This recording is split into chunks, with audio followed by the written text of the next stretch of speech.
നമസ്കാരം. ഋഗ്വേദം പഠന ക്ലാസ്സിൽ ഇന്ന് വിഷ്ണു സൂക്തം ആണ് നമ്മൾ പഠിക്കാൻ പോകുന്നത്.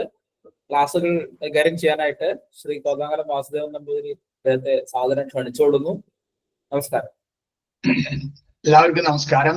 വിഷ്ണു സൂക്തം നമ്മൾ പുസ്തകങ്ങളിലൊക്കെ വരുമ്പോ വലിയ കുറെ ഭാഗങ്ങളായിട്ടാണ് ഈ കാണിപ്പയ്യൂരിന്റെയൊക്കെ ഋഗ്വേദ മന്ത്രങ്ങൾ എന്നുള്ളത് വായിക്കുകയാണെങ്കിൽ വിഷ്ണു സൂക്തം കുറെ മന്ത്രങ്ങൾ, അതായത് ഋഗ്വേദത്തിന്റെ പല ഭാഗത്ത് നിന്നെടുത്തിട്ട് കുറെ മന്ത്രങ്ങൾ ഉണ്ടാകും. ഇപ്പോ അത് മുഴുവൻ ആയ കുറെ സമയം പിടിക്കും. അപ്പൊ ഓരോ ദേവീ ദേവന്മാരുടെയും ആ മിനിമം ആയിട്ടുള്ള ഓരോ സാമ്പിൾ എടുക്കാം. അപ്പോ അതിൽ പ്രധാനമായിട്ടുള്ള മന്ത്രങ്ങള് ആണ് ഈ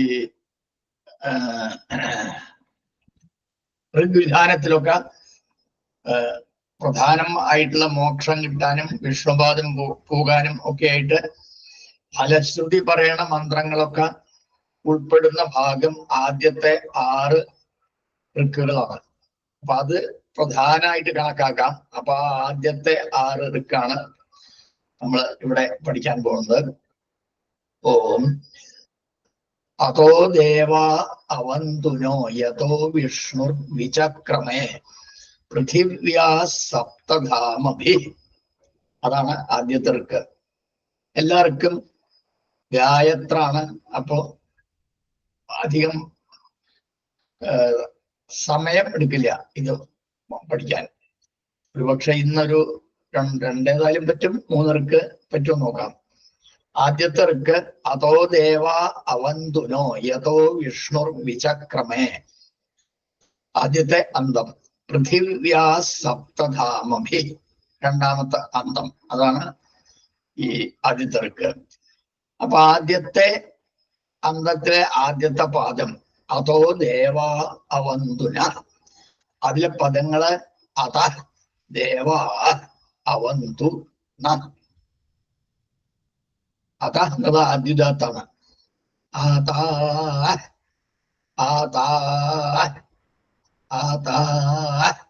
ദേവാ അനവധി തവണ വന്നതാണ് ഇതിന്റെ മുമ്പേ. അപ്പൊ അത് അന്തോദാത്തം.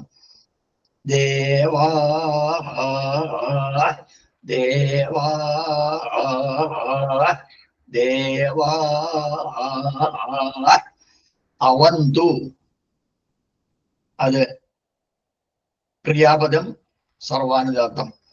അവന്തു അവന്തു അവന്തു ന. അസ്മത് ശബ്ദത്തിലെ ദ്വിതീയ ബഹുവചനം പലതവണ വന്നതാണ് അനുദാത്തം.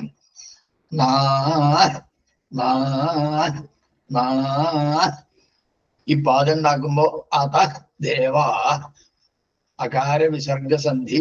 അപ്പൊ ഓകാരം അതോ ദേവാ. പിന്നെ സ്വരസന്ധിയും ആ ഡയറക്റ്റ് അതുപോലെ തന്നെയാണ്. അത ദേവാ. അപ്പോ അതോ ദേവാ അതോ ദേവാ അതോ ദേവാ അതോ ദേവാ. ഇനി അവന്തു. ആകാര വിസർഗത്തിന് ശേഷം ഏത് സ്വര അക്ഷരങ്ങളായാലും ആ വിസർഗം ലോപിക്കുകയാണ്. അപ്പൊ ദേവാ അവന്തു എന്ന് കൂട്ടി വരുമ്പോ ദേവാ അവന്തു. ആ വിസർഗം അടിച്ചല്ലാതെ ലോപിപ്പിച്ചിട്ട്, അതായത് സൈലന്റ് ആക്കിയിട്ട് അർത്ഥം അത് വേണ്ടാന്ന് വെച്ചിട്ട് ദേവാ അവന്തു. അതോ ദേവാ അവന്തു. അവന്തു സർവാനുദാത്താണ്. അതിന്റെ മുമ്പ് ഉദാത്തമായിട്ടാണ് അവസാനിക്കുന്നത്. അപ്പോ ഈ സ്വരിതവും പ്രജയായിട്ട് അതോ ദേവാ അവന്തു അതോ ദേവാ അവന്തു അതോ ദേവാ അവന്തു ന. പ്രഥമ നകാരാണ്. അത് അക്ഷരങ്ങളുടെ യോജിപ്പിന് വേണ്ടി കൂട്ടിച്ചെല്ലുമ്പോ അവന്തുന നാക്കി. കൂട്ടിച്ചെല്ലുമ്പോ മാത്രമേ ആവാൻ ചെല്ലാൻ പാടുള്ളൂ. ഒറ്റയ്ക്ക് പറയുമ്പോ പ്രഥമ നകാരം തന്നെ ആയിട്ട് വേണം. കൂട്ടിച്ചെല്ലുമ്പോ ദ്വിതീയ നകാരാക്കാം. അവന്തുന. ഇവിടെ ഇപ്പം പ്രഥമ നകാരം എന്ന് പറയുന്നത് നമ്മൾ നനയ്ക്കുക എന്നുള്ള പറയുന്നത് നന എന്ന് പറയുന്നുണ്ടല്ലോ. അതിൽ ആദ്യത്തെ എഴുതുന്നത് രണ്ടും ഇങ്ങനെ എഴുതാം. പക്ഷെ ആദ്യത്തെ എന്ന് പറയും. അത് പ്രഥമ നകാരം എന്ന് നമുക്ക് പേര് കൊടുക്കാം. പിന്നത്തെ എന്നുള്ളത് ദ്വിതീയ നകാരം. അപ്പൊ പദപാഠത്തിൽ പ്രഥമ നകാരാണ് എന്നുള്ളത്. അത് സംഹിതയാക്കുമ്പോ കൂട്ടിച്ചെല്ലിയപ്പോ അവന്തുന എന്നായി. പിന്നെ അത് അനുദാത്താണ്. അപ്പോ അത് പ്രജയത്തിന്റെ തുടർച്ച തന്നെ. അതോ ദേവാ അവന്തുന. അതോ ദേവാ അവന്തുന. അതോ ദേവാ അവന്തുന. അടുത്ത പാദം യഥോ വിഷ്ണുർ വിചക്രമേ. പദങ്ങള് യഥ വിഷ്ണു വിചക്രമേ. യഥ എന്നും വിഷ്ണു എന്നും രണ്ടും ആദ്യദാത്തങ്ങളാണ്.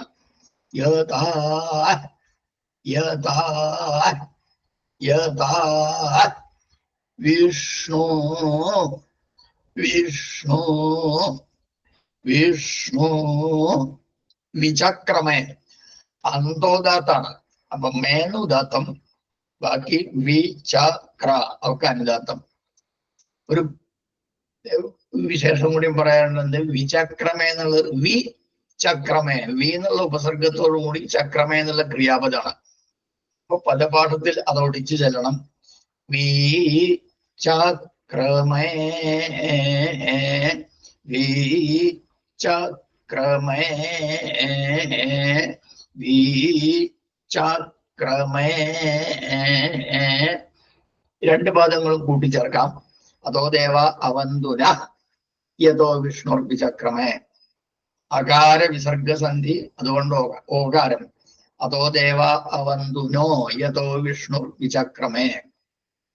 സ്വരസന്ധിയില് യഥോ എന്ന് ഉദാത്തായിട്ടാണ് ആരംഭം. അതുകൊണ്ട് തൊട്ട് മുമ്പത്തെ ആ പ്രചയം അനുദാത്തം തന്നെയാക്കി സ്വരസന്ധി ചെയ്യാം.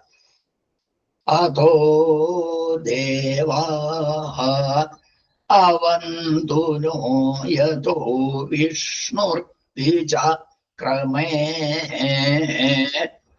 അതോ ദേവാ അവന്തുനോ യഥോ വിഷ്ണുർ വിചക്രമേ. അതോ ദേവാ അവന്തുനോ യഥോ വിഷ്ണുർ വിചക്രമേ. അടുത്തന്തം പൃഥിവ്യാ സപ്തധാമഭി. പൃഥിവ്യാ സപ്തധാമഭി എന്നാണ് പദങ്ങള്. പൃഥിവ്യാ എന്നും സപ്ത എന്നും രണ്ടും അന്തോദാത്തങ്ങളാണ്. അവസാനത്തെ അക്ഷരാണ് ഉദാത്തം. അപ്പൊ അതിന്റെ തൊട്ട് മുമ്പത്തേക്ക് അനുദാത്തം. പൃഥിവ്യാ പൃഥിവ്യാ പൃഥിവ്യാ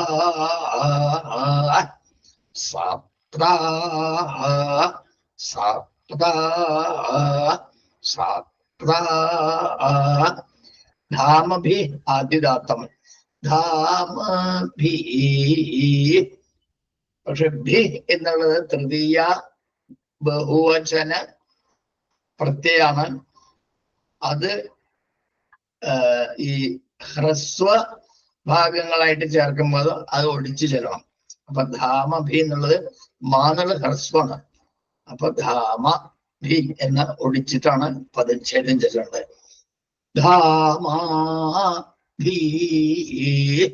ധാമാഭി ധാമാഭി ഇനി പാതാക്കാം. പൃഥിവ്യാ വിസർഗാണ്. വിസർഗ കഴിഞ്ഞിട്ട് സ എന്നാണ്. സ വരികയാണെങ്കിൽ ദ്വിത്വാണ്. അപ്പൊ പൃഥിവ്യാ സപ്ത, പൃഥിവ്യാ സപ്ത, പൃഥിവ്യാ സപ്ത, പൃഥിവ്യാ സപ്ത ധാമഭി.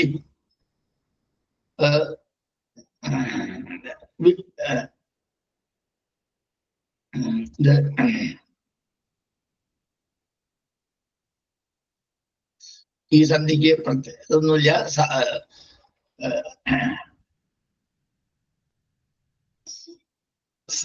സപ്ത എന്നുള്ളത് സ്വരാക്ഷരമായിട്ടാണ് അവസാനിക്കുന്നത്. ധ എന്നുള്ളത് വ്യഞ്ജനം. അപ്പോ വിഷമസന്ധിയാണ്. ഇപ്പൊ പൃഥിവ്യാ സപ്ത ധാമഭി എന്ന് കൂട്ടിച്ചേർക്കുമ്പോ പൃഥിവ്യാ സപ്ത ധാമഭി. സപ്ത ഉദാത്തം, ധാനം ഉദാത്തം. അപ്പൊ രണ്ടും ഉദാത്തായിട്ട് തന്നെയാണ് സന്ധിയിൽ വരുന്നത്. പൃഥിവ്യാ സപ്ത ധാമഭി, പൃഥിവ്യാ സപ്ത ധാമഭി, പൃഥിവ്യാ സപ്ത ധാമഭി. ഒരു ഋക്ക് കഴിഞ്ഞു. രണ്ടാമത്തെ ഋക്ക്. ഇദം വിഷ്ണുർ വിചക്രമേ ത്രേധാ നിദധേ പദം സമൂഢമസ്യ പാംസുരേ. അങ്ങനെ രണ്ടെണ്ണങ്ങള്. ആദ്യത്തെ അന്തം ഇദം വിഷ്ണുർ വിചക്രമേ ത്രേധാ നിദധേ പദം. ആദ്യത്തെ പാദം ഇദം വിഷ്ണുർ വിചക്രമേ. അതിലെ പദങ്ങള് ഇദം വിഷ്ണു വിചക്രമേ. ഇദം മുമ്പുണ്ടായതാണ് അന്തോദാത്തം. ഇദം ഇദം ഇദം വിഷ്ണു. ഇതിലെല്ലാ ഋക്കുകളിലും വിഷ്ണുപദം വരും. അപ്പൊ വിഷ്ണു ശബ്ദം എപ്പോഴും ആദ്യുദാത്താണ്. അപ്പൊ വീന്ന് എപ്പോഴും ഇനി വരാൻ പോകുന്ന എല്ലാ വിഷ്ണു ശബ്ദത്തിലും ആദ്യുദാത്താണ് ചെല്ലണത്. അപ്പോ വിഷ്ണു വിഷ്ണു വിഷ്ണു വി ഉദാത്തം. വി വി വി ചക്രമേ അനുദാത്തം. ചക്രമേ ചക്രമേ ചക്രമേ. ഇനി കൂട്ടിച്ചെല്ലാം. ഇദം വിഷ്ണു കൂട്ടി, അതായത് സന്ധി ചെയ്യുമ്പോ ഇദം ഇദം ചുണ്ട് കൂട്ടാറില്ല. ആ നിഷ്കർഷമായിട്ടുള്ള ചെല്ലുമ്പോ അപ്പോ ഇദം വിഷ്ണു. സ്വരസന്ധി ദം നും ഉദാത്തം, വീന്നും ഉദാത്തം. അപ്പൊ കൂട്ടിച്ചെല്ലുമ്പോഴും അത് രണ്ടും ഉദാത്തം തന്നെ. ഇദം വിഷ്ണു ഇദം വിഷ്ണു ഇദം വിഷ്ണു വി. അപ്പോ പദസന്ധിയില് അകാരവിസർഗവും അല്ല ആകാരവിസർഗവും അല്ല. അത് കഴിഞ്ഞിട്ടുള്ള സ്വരാക്ഷരങ്ങളുടെ വിസർഗങ്ങളാണ്. അപ്പോ രേഫം ആണ് അതിന്റെ ആദേശം. വിഷ്ണു വി എന്നുള്ളത് വിഷ്ണുർ വി എന്നുള്ള പ്രകാരം ആണ് ഇതിന് ആദേശം വരിക. അപ്പൊ ഇദം വിഷ്ണുർ വി. പിന്നെ വീനുദാത്താണ്. അപ്പൊ തൊട്ടു മുമ്പത്തെ ഷ്ണു എന്നുള്ള സ്വരം സ്വരിതം അനുദാത്തായിട്ട് മാറ്റണം. ഇദം വിഷ്ണുർ വി ഇദം വിഷ്ണുർ വി ഇദം വിഷ്ണുർ വി ചക്രമേ. വിഷമസന്ധി. അപ്പൊ വിചക്രമേ വിചക്രമേ. അത് സർവാനുദാത്ത ആയതുകൊണ്ട് ഉദാത്തത്തിന് പരം ആയതുകൊണ്ട് സ്വരിതവും പ്രചയവും. ഇദം വിഷ്ണുർ വിചക്രമേ ഇദം വിഷ്ണുർ വിചക്രമേ ഇദം വിഷ്ണുർ വിചക്രമേ. അടുത്ത പദം ത്രേധാ നിദധേ പദം. പദങ്ങള് ത്രേധാ നിദധേ പദം. ത്രേധ എന്നുള്ളത് അന്തോദാത്തം. ത്രേധാ ത്രേധാ ത്രേധാ. നി എന്നുള്ള പദം എപ്പോഴും ഉദാത്തം. നീ നീ നീ ദധേ അനുദാത്ത പദം. ദധേ ദധേ ദധേ പദം. പദശബ്ദത്തില് എപ്പോഴും എവിടെ വരുമ്പോഴും പാന്ന് അനുദാത്താവും ദാന്ന് ഉദാത്താവും. പിന്നെ വിഭക്തി പ്രത്യയങ്ങളൊക്കെ ഉണ്ടെങ്കിൽ അത് സ്വരിതവും. പദം പദം പദം. നീ കൂട്ടിച്ചെല്ലാം ത്രേധാ നീ. അപ്പോ വിഷമസന്ധി അതേപോലെ തന്നെ ത്രേധാ നീ. ധാനും ഉദാത്തം നീനും ഉദാത്തം. അപ്പോ രണ്ടും ഉദാത്തം തന്നെ സന്ധിയിലും. ത്രേധാ നീ ത്രേധാ നീ ത്രേധാ നീ. ഇപ്പൊ മുമ്പ് പറഞ്ഞത് ഓർമ്മ ഉണ്ടാവുമെന്ന് വിചാരിക്കണം. അതായത് ഈ സ്വരസന്ധിയില് മാറ്റം വരുന്ന സന്ദർഭങ്ങള്, അത് മാറ്റം ഒട്ടും വരാത്ത സന്ദർഭങ്ങളാണ് പൊതുവെ ഈ ഉദാത്തങ്ങൾക്ക്. അനുദാത്തത്തിനാണ് അത് ചിലപ്പോ സ്വരിതാവാം, അല്പ പ്രജയാവാം, അങ്ങനെ മാറാൻ പറ്റുക. അപ്പൊ ത്രേധാ നീ, അതുകൊണ്ടാണ് ആ മാറ്റം വരാതെ ഉദാത്തങ്ങൾക്ക്. അതായത് 95% അങ്ങനെയാണ്. ചില പ്രത്യേക ഇപ്പൊ ഈ കമ്പം ഒക്കെ അതിൽപ്പെട്ടതാണ്. പ്രത്യേക സന്ദർഭങ്ങളിൽ മാത്രം അത് കമ്പൊക്കെ ആയിട്ട് മാറാം. അതായത് സന്ദർഭങ്ങൾ വരുമ്പോ പറയാം. ഇനി ദധേ അനുദാത്തം. അപ്പൊ അനുദാത്താണ്. അപ്പൊ സ്വരസന്ധി ഉണ്ട്. ഉദാത്തത്തിന് ശേഷം സ്വരിതം പ്രചയം. ത്രേധാ നീ ദധേ ത്രേധാ നീ ദധേ ത്രേധാ നീ ദധേ പദം. നീ ദധേ പദം. വിഷമസന്ധി. അപ്പൊ ദധേ പദം തന്നെ. പദം എന്നുള്ള അനുദാത്തം ഉദാത്താണ്. അപ്പൊ അതേപോലെ തന്നെ കൂട്ടിച്ചേർക്കുക സ്വരസന്ധിയില്. ത്രേധാ നീ ദധേ പദം ത്രേധാ നീ ദധേ പദം ത്രേധാ നീ ദധേ പദം. കൂട്ടിച്ചേർക്കാം. ഇതം വിഷ്ണുർഭുജക്രമേ ത്രേധാ നീ ദധേ പദം. വിഷമസന്ധിയാണ്. അപ്പൊ അതേപോലെ തന്നെ കൂട്ടിച്ചേർത്താൽ മതി. ത്രേധ എന്നാണ് സ്വരം. അപ്പൊ സ്വരസന്ധിയിലും അതേപോലെ തന്നെ. ഇതം വിഷ്ണുർ ദ്വിചക്രമേ ത്രേധാ നീ ദധേ പദം. ഇതം വിഷ്ണുർ ദ്വിചക്രമേ ത്രേധാ നീ ദധേ പദം. ഇദം വിഷ്ണുർ ദ്വിചക്രമേ ത്രേധാ നീ ദധേ പദം. അടുത്തന്തം സമൂഢമസ്യ പാംസുരേ. സമൂഢ എന്നുള്ള അക്ഷരം ആണ്. അങ്ങനെയാണ് പുസ്തകങ്ങളിലൊക്കെ എഴുതിയിട്ടുണ്ടാവുക. അതിൽ ഋഗ്വേദികളുടെ ആ ഢ എന്നുള്ള അക്ഷരം ഉച്ചാരണം ള എന്നുള്ളതാണ്. ഗ എന്നുള്ളതിന് ഗ എന്നുള്ള ആക്കണ പോലെ ഏതാണ്ട് ള എന്നുള്ളതിന് ള ഒരു ഹകാരം ചേർക്കുക. അപ്പൊ സമൂഢമസ്യ. പുണ്യാഹത്തിനും വരും. എഴുതുമ്പോ ദൃഢാചിദാരുജെന്ന് എഴുതും. പക്ഷെ അതിന്റെ നിഷ്കർഷമായിട്ടുള്ള ഉച്ചാരണം ദൃഢാചിൽ. അപ്പോ ഢ എന്നുള്ള അക്ഷരം ഋഗ്വേദത്തില് അതിന്റെ ഉച്ചാരണം ള എന്നാണ്. അപ്പൊ ഇവിടെ എങ്ങനെയാണ്? സമൂഢം. അതാണ് സമൂഢമസ്യ പാംസുരേ. 3 പദം. സമൂഢം അസ്യ പാംസുരേ. സമൂഢം എന്നുള്ള ആദ്യദാത്താണ്. സമൂഢം. സം എന്ന ഉപസർഗം പിന്നെ ഊഢം. അപ്പൊ അത് ഒടിച്ചു ചെല്ലണം. സം ഊഢം സം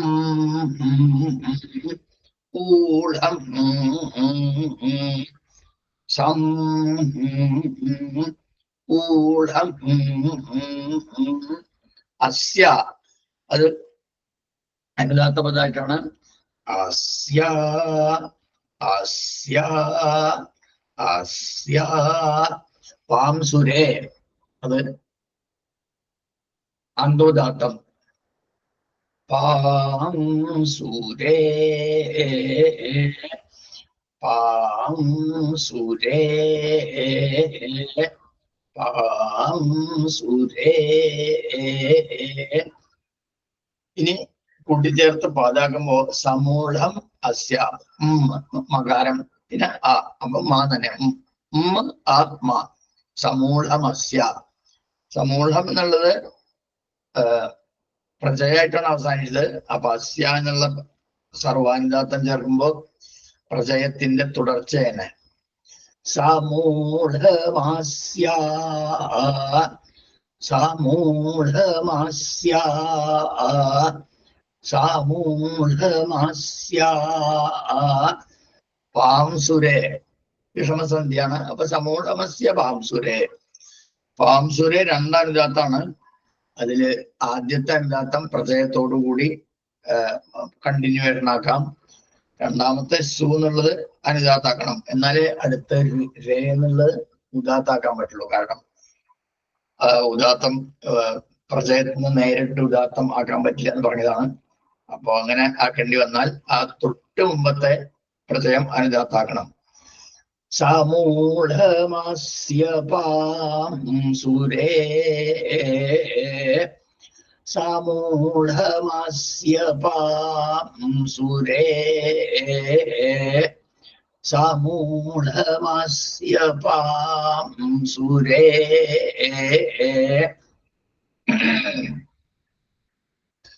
രണ്ടാമത്തെ കഴിയും. ഇനി മൂന്നാമത്തെ ത്രീണി പദാ വിചക്രമേ വിഷ്ണുർഗോപ അദാപ്യ അതോ ധർമാണി ധാരയൻ. ആദ്യത്തെ അന്തം ത്രീണി പദാ വിചക്രമേ വിഷ്ണുർഗോപ അദാപ്യ. അതിൽ ആദ്യത്തെ പദം ത്രീണി പദാ വിചക്രമേ. പദങ്ങള് ത്രീണി പദാ വിചക്രമേ. ത്രീണി എന്നുള്ളത് ആദ്യതത്വം. ത്രീണി ത്രീണി ത്രീണി പദ വിചക്രമേ ഒക്കെ അതിനെപ്പറ്റി മുമ്പ് പറഞ്ഞതാണ്. അതുപോലെ തന്നെ അതിന്റെ സ്വരസന്ധി സ്വരം അതിന്റെ സ്വരങ്ങൾ അതുപോലെ തന്നെ. പദ പദ പദ വി വി വി ചക്രമേ ചക്രമേ ചക്രമേ. അപ്പൊ ഇതില് ആദ്യത്തെ ഋക്കിലും വിചക്രമേ എന്ന് വരുന്നുണ്ട്. രണ്ടാമത്തെ ഋക്കിലും അതായത് യഥോ വിഷ്ണുർ അതോ ദേവ അവന്തുനോ യഥോ വിഷ്ണുർ വിചക്രമേ, അതാണ് ആദ്യത്തെ വിചക്രമേ. പിന്നെ ഇതം വിഷ്ണുർ വിചക്രമേ, അവിടെയും വിചക്രമേ വരുന്നുണ്ട്. ഇവിടെയും വന്നു ത്രീണി പദ വിചക്രമേ. അപ്പൊ ഇതില് ഈ രണ്ട് തരത്തിലാണ് ഈ വിചക്രമേ എന്നുള്ള നാലാക്ഷരത്തിന്റെ സ്വരങ്ങൾ വരുന്നത്.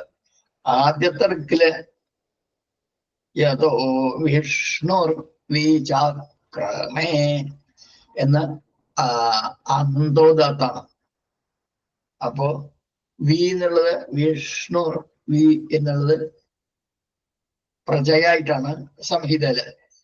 അപ്പോ അതായത് അനുദാത്താണെന്ന് അർത്ഥം. അപ്പൊ വി എന്നുള്ള ആ ഉപസർഗം അനുദാത്തം ആയിട്ടാണ് ഉപയോഗിച്ചതെങ്കിൽ വി എന്നുള്ള ഉപസർഗാണ് അതായത് ഒരു ഉപസർഗങ്ങൾ എപ്പോഴും ഉദാത്ത ശബ്ദങ്ങൾ ഉദാത്ത പദങ്ങളാണ്. അപ്പൊ അതായത് ഒരക്ഷരങ്ങളും അത് ഉദാത്താവണം. അതന്നെ അഭി എന്നുള്ള ആ ഒരു ഉപസർഗം ഒഴിച്ച് ബാക്കിയൊക്കെ ആദ്യദാത്താണ്. വി പ്ര, ഉപ, ആ ഒക്കെ. അപ്പൊ ഇവിടെ വി എന്നുള്ളത് അനുദാത്തായിട്ട് കാണാണ്ട്, അതുകൊണ്ട് വി എന്നുള്ള ഒറ്റപ്പതെല്ലാം വേറെ മറ്റുള്ളവരോട് ചേർത്തതാണ് എന്ന് ഊഹിക്കാം. അത് നമുക്ക് പരിചയം കൊണ്ട് മനസ്സിലാക്കാം. അതുകൊണ്ടാണ് അവിടെ വിചക്രമേന്നുള്ളത് വി ചക്രമേന്ന് രണ്ട് പദാവാതെ കൂട്ടിച്ചേർത്ത പദമായിട്ട് ഒരിച്ച പദമായിട്ട് വി ചക്രമേ എന്ന് വന്നത്. ഇനിയിപ്പോ പിന്നെ വന്നത് വിചക്രമേ എന്നാണ്. ഇതം വിഷ്ണു ഇപ്പൊ പഠിച്ചവൾ. അപ്പൊ വീന്ന് ഉദാത്താണ്. അപ്പോ അത് ഒറ്റപദം വി എന്നുള്ള ഉദാത്തം. ഇനി ഇവിടെ ഇപ്പോ ത്രീണി പദ വിചക്രമേ അവിടെ അതെ. അപ്പോ രണ്ടാമത്തെ ഋക്കിലും മൂന്നാമത്തെ ഋക്കിലും വിചക്രമേ എന്നുള്ള പദങ്ങള് വിചക്രമേ എന്നാണ്. അപ്പൊ ഈ രണ്ട് ദിക്കിലും പദങ്ങള് ഒറ്റയ്ക്കാണ്. വി ചക്രമേ, അതാണ് വ്യത്യാസം. ആദ്യത്തെ ഋക്കില് വി ചക്രമേ, അപ്പോ വി ചക്രമേ എന്ന് ഒടിച്ച പദം. രണ്ടാമത്തെയും മൂന്നാമത്തെ ഋക്കത്തില് വിചക്രമേ എന്നതാണ്. വീന്ന് ഉദാത്താണ്. അപ്പോ വി എന്നൊരു പദം, ചക്രമേന്ന് സർവാനുദാത്ത പദം. അപ്പൊ അതാണ് അതിന്റെ വ്യത്യാസം. ആ സ്വരത്തിൽ നിന്ന് പദച്ഛേദം മനസ്സിലാക്കാം. ഒടിച്ചതാണോ അതോ വേറെ വേറെ പദാണോ എന്നുള്ളത് സ്വരത്തിൽ നിന്ന് ക്ലിയർ ആയി. ഇപ്പൊ ത്രീണി പദ വിചക്രമേ, അപ്പൊ അതിന്റെ പദങ്ങൾ പറഞ്ഞു. ഇനി പാദം ഉണ്ടാക്കാം. ത്രീണി പദ വിഷമസന്ധി, അപ്പൊ ത്രീണി പദ. പിന്നെ പദ അനുദാത്തം ഉദാത്തായതുകൊണ്ട് അതുപോലെ തന്നെ ചേർക്കുക സ്വരസന്ധിയില്. ത്രീണി പദ, ത്രീണി പദ, ത്രീണി പദ വി വിഷമസന്ധി. ഇപ്പൊ ത്രീണി പദ വി, ത്രീണി പദ വി. പിന്നെ ദാനും ഉദാത്തം വീനും ഉദാത്തം. അപ്പൊ സന്ധിയിലും ആ രണ്ട് അക്ഷരങ്ങളും ഉദാത്തം തന്നെ. ത്രീണി പദ വി, ത്രീണി പദ വി, ത്രീണി പദ വി. ചക്രമേ അനുദാത്തം. മുൻ പറഞ്ഞ പോലെ തന്നെ രണ്ടാമത്തെ റക്കില് ഇതം വിഷ്ണു വിചക്രമേ എന്നുള്ള ആ സന്ദർഭത്തിൽ ഉണ്ടായതുപോലെ തന്നെ വിചക്രമേ. ത്രീണി പദ വിചക്രമേ, ത്രീണി പദ വിചക്രമേ, ത്രീണി പദ വിചക്രമേ. ആദ്യത്തെ പാദം കഴിഞ്ഞു. ഇനി രണ്ടാമത്തെ പാദം വിഷ്ണുർ ഗോപ അദാപ്യ. പദങ്ങള് വിഷ്ണു, രേഖം ഉള്ളത് കൊണ്ട് തന്നെ ഊഹിക്കാം വിഷ്ണു എന്നാണെന്ന്. ഗോപ അദാപ്യ, വിഷ്ണു വിഷ്ണു വിഷ്ണു. ഗോപ അന്തോദാത്താണ് എല്ലപ്പോഴും. ഗോപ ഗോപ ഗോപ. അദാപ്യ, അദാപ്യ, അദാപ്യം, അദാപ്യേന, ഇങ്ങനെ പലതരത്തിലും വരുന്നുണ്ടാവും. അദാപ്യസ്യ. അപ്പൊ അവിടെയൊക്കെ ആദ്യദാത്താണ് അദാപ്യം. ഇനി അദാപ്യ ശബ്ദം. അദാപ്യ, അദാപ്യ, അദാപ്യ. വിഷ്ണു ഗോപ. അപ്പോ മുൻ പറഞ്ഞ പോലെ തന്നെ രേഫം ആണ് വരിക. വിഷ്ണു വിഷ്ണു എന്നുള്ളതിന്റെ ഉകാര വിസർഗത്തിന് ആദേശം രേഫം. അപ്പൊ വിഷ്ണു ഗോപ അത് പദസന്ധി. പിന്നെ ഗോപ എന്നുള്ളതിന്റെ ആണ് ആ ശബ്ദത്തിന്റെ സ്വരം അനുദാത്തം ഉദാത്തം. അപ്പോ സ്വരസന്ധിയിലും അതുപോലെ ഇരിക്കും. വിഷ്ണു ഗോപ. ഇത് ചെല്ലുമ്പോ നിഷ്കർഷ ആയിട്ട് പറയുമ്പോ വിഷ്ണു എന്നുള്ള ഓഷ്ഠ്യം ഉകാരാണ്. ഗോ അതും ഉകാരാണ്. അപ്പൊ അതിന്റെ ഇടയ്ക്ക് ഒരേ ഒരു ആ ചുണ്ട് കൂട്ടല് ഒരേ ഒന്നായിട്ട് പോരാ. ഇവിടെ ഒരു വിവർത്തി ഉണ്ടല്ലോ, അതുകൊണ്ട് വിവർത്തി ഉണ്ടാവുകൊണ്ട് ചുണ്ട് എടുക്കണം എന്ന് പറയും. സംസ്കൃതത്തിൽ ദുരോഷ്ഠ്യം, വിഷ്ണു ഗോ, അങ്ങനെ ഷ്ണുർ ഗോ എന്നിങ്ങനെ ഒരേപോലെ തന്നെ ചുണ്ട് വെച്ചിട്ട് പാടില്ല. വിഷ്ണു പിന്നെ ഒന്ന് ചുണ്ട് വിടർത്തണം. ഗോ എന്നുള്ളതിന്റെ ആ ചുണ്ട് കൂട്ടല് സെപ്പറേറ്റ് തന്നെ വേണം. അങ്ങനെയാണ് അതിന്റെ നിഷ്കർഷയായിട്ടുള്ള ഉച്ചാരണം. അപ്പോ വിഷ്ണു ഗോപാല, വിഷ്ണു ഗോപാല, വിഷ്ണു ഗോപാല. ഷ്ണൂർ കംപ്ലീറ്റ് ആയ ഒന്ന് ചുണ്ട് ഒരു 1/4 സെക്കൻഡോ അല്ലെങ്കിൽ അതിൽ കുറഞ്ഞ സമയത്താണ് ചുണ്ട് നിൽക്കുക. പിന്നെ ഗോ എന്നുള്ളതിന്റെ ആദ്യം ചുണ്ട് അത് യോജിപ്പിക്കാം. അതാണ് വിഷ്ണു ഗോപാല. അദാഭ്യ ആകാര വിസർഗാണ്, അതിനുശേഷം സ്വരാക്ഷരാണ്. അപ്പൊ ലോപിക്കുക. വിഷ്ണു ഗോപാ അദാഭ്യ. പാനും ഉദാത്തം, ആനും ഉദാത്തം. അപ്പോൾ ആ സ്വരസന്ധിയില് അത് രണ്ടും ഉദാത്തം തന്നെ. വിഷ്ണു ഗോപാ അദാഭ്യ. അത് ഗോപാ എന്നുള്ള വിവൃത്തി വരണം എന്ന് വെച്ചാൽ രണ്ടും ഗോപാ ആ എന്നുള്ള സ്വരാക്ഷരാണ്, സ്വരവർണ്ണാണ്. ആ അദാഭ്യ അതും സ്വരവർണ്ണാണ്. അപ്പൊ രണ്ടും ഒരേപോലെയാണെങ്കിൽ അതിൻ്റെ ഇടയ്ക്ക് വിവൃത്തി വേണം. അതായത് വിഷ്ണു ഗോപാദാഭ്യ എന്ന വിവൃത്തിയില്ലാതെ കൂട്ടി പറയാം എന്ന രീതിയല്ല കേരളത്തില്. വിഷ്ണു ഗോപാ അദാഭ്യ. അപ്പോ വിഷ്ണു ഗോപാ അദാഭ്യ, വിഷ്ണു ഗോപാ അദാഭ്യ, വിഷ്ണു ഗോപാ അദാഭ്യ. ഇനി രണ്ട് പാദങ്ങൾ കൂട്ടിച്ചേർക്കുമ്പോൾ ത്രീണി പദാവിചക്രമേ വിഷ്ണു ഗോപ അദാഭ്യ. വിഷമസന്ധി. അപ്പൊ അതേപോലെ തന്നെ ത്രീണി പദാവിചക്രമേ വിഷ്ണു ഗോപ അദാഭ്യ. രണ്ടാമത്തെ പദം വീന്ന് ഉദാത്താണ്. അപ്പൊ തൊട്ട് മുമ്പത്തെ ആ പ്രചയം, തൊട്ട് മുമ്പത്തെ മേ എന്നുള്ള പ്രചയം അനുദാത്താക്കിയിട്ട് സ്വരസന്ധി ചെയ്യുക. ത്രീണി പദാവിചക്രമേ വിഷ്ണു ഗോപ അദാഭ്യ. ത്രീണി പദാവിചക്രമേ വിഷ്ണു ഗോപ അദാഭ്യ. ത്രീണി പദാവിചക്രമേ വിഷ്ണു ഗോപ അദാഭ്യ.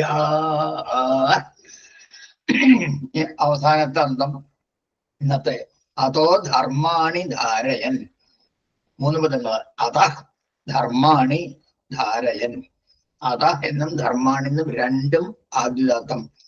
അതാ അതാ അതാ ധർമാണി ധർമാണി ധർമാണി. ധാരയൻ മധ്യുദാത്തം. ധാരയൻ ധാരയൻ ധാരയൻ. കൂട്ടിച്ചേർക്കുമ്പോ അത ധർമാണി. അകാര വിസർഗത്തിന് ശേഷം ധാരണലക്ഷണം. അപ്പൊ ഓകാരം. വിസർഗത്തിന് ഓകാരം ആദേശം. അതോ ധർമാണി. ധർന്നുള്ള ഉദാത്താണ്. അപ്പൊ തൊട്ടുമ്പത്തെ തോ എന്നുള്ളത് സ്വരിതം, അത് അനുദാത്താക്കി മാറ്റുക. അതോ ധർമാണി അതോ ധർമാണി അതോ ധർമാണി. ധാരയൻ വിഷമസന്ധ്യയാണ്. അപ്പൊ അതോ ധർമാണി ധാരയൻ. ധാര എന്നാണ് അനുദാത്തം ഉദാത്തം. അപ്പോ അതും അതേപോലെ തന്നെ കൂട്ടിച്ചേർക്കുക. അതേപോലെ തന്നെ അതോ ധർമാണി ധാരയൻ അതോ ധർമാണി ധാരയൻ അതോ ധർമാണി ധാരയൻ. അങ്ങനെ അപ്പൊ 3 ഋക്ക് പഠിച്ചു കഴിഞ്ഞു. ഇനി അത് പദം പാദം സംഹിത എന്നുള്ളതൊക്കെ ചൊല്ലി പഠിക്കാൻ വേണ്ടി 3 തവണ ഇത് ആവർത്തിക്കാം. ആദാ ആദാ ആദാ ദേവാ ദേവാ ദേവാ അവന്തു അവന്തു അവന്തു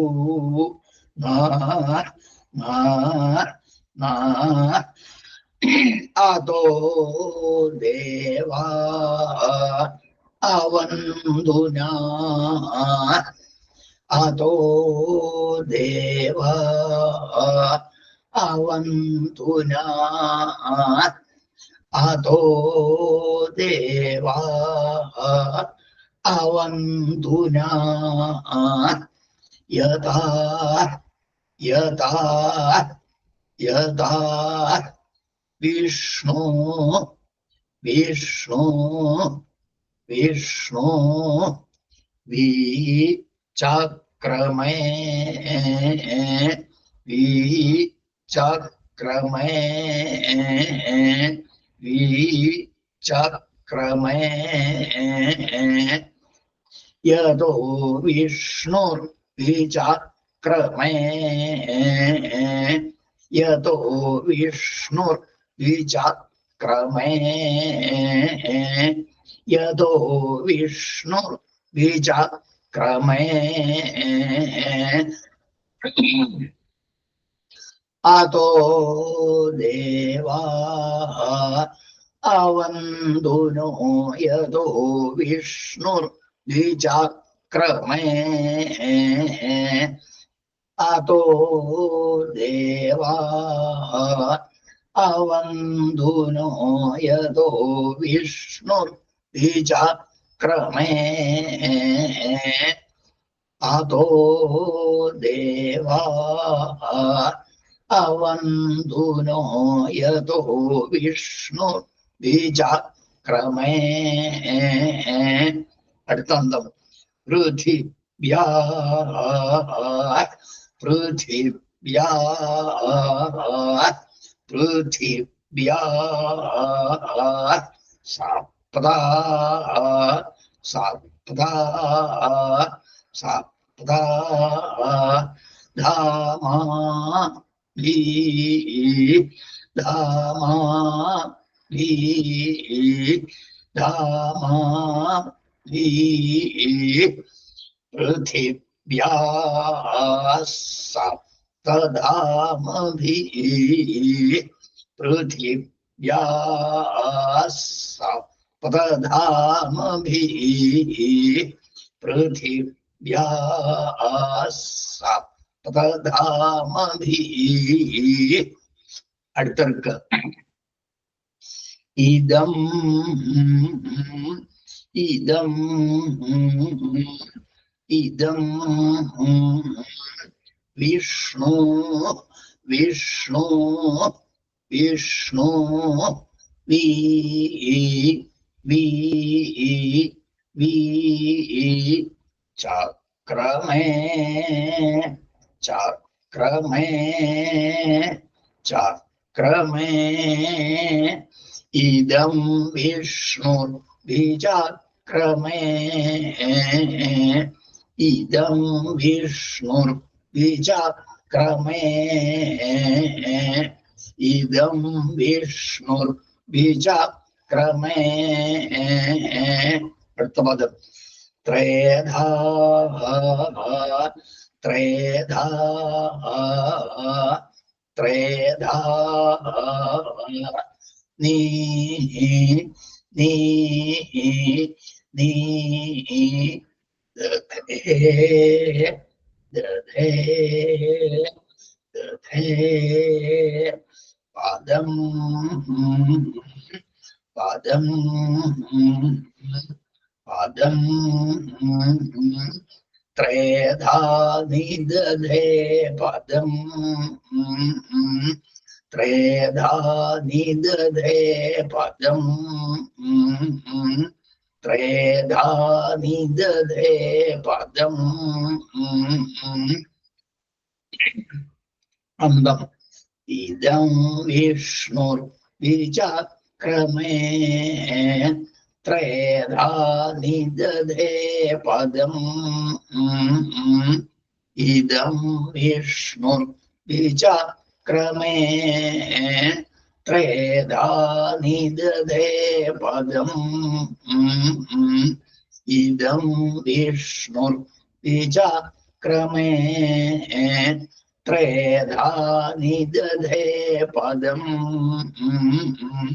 അടുത്തന്തം സം ഊഢം സം ഊഢം സം ഊഢം അസ്യ അസ്യ അസ്യ പാംസുരേ ഇവിടെ അതെ പാംസുരേ ചുണ്ടു കുടിക്കാൻ പാടില്ല പാംസുരേ പാംസുരേ പാംസുരേ സമൂഢമാസ്യ പാംസുരേ സമൂഢമാസ്യ പാംസുരേ സമൂഢമാസ്യ പാംസുരേ സമൂഢമാസ്യ പാംസുരേ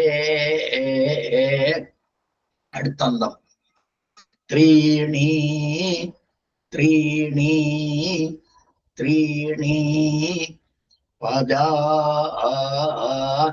പദാ പദാ വി വി വി ചക്രമേ ചക്രമേ ചക്രമേ ത്രീണി പദാ വിചക്രമേ ത്രീണി പദാ വിചക്രമേ ത്രീണി പദാ വിചക്രമേ അടുത്ത പാദം വിഷ്ണു വിഷ്ണു വിഷ്ണു ഗോപാ ഗോപാ ഗോപാ അദാപ്യ അദാപ്യ അദാപ്യ വിഷ്ണു ഗോപാ അദാപ്യ വിഷ്ണു ഗോപാ അദാപ്യ വിഷ്ണു ഗോപാ അദാപ്യ അന്തം ത്രീണി പാദാ വിചക്രമേ വിഷ്ണു ഗോപാ അദാപ്യ ത്രീണി പാദാ വിചക്രമേ വിഷ്ണു ഗോപാ അദാപ്യ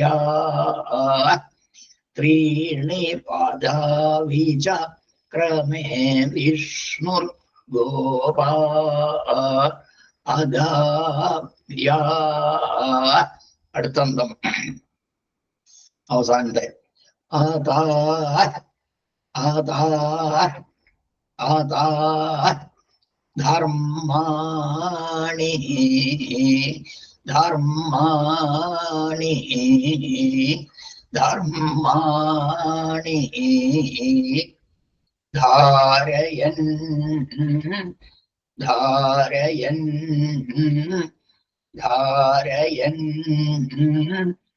അതോ ധർമാണി ധാരയൻ അതോ ധർമാണി ധാരയൻ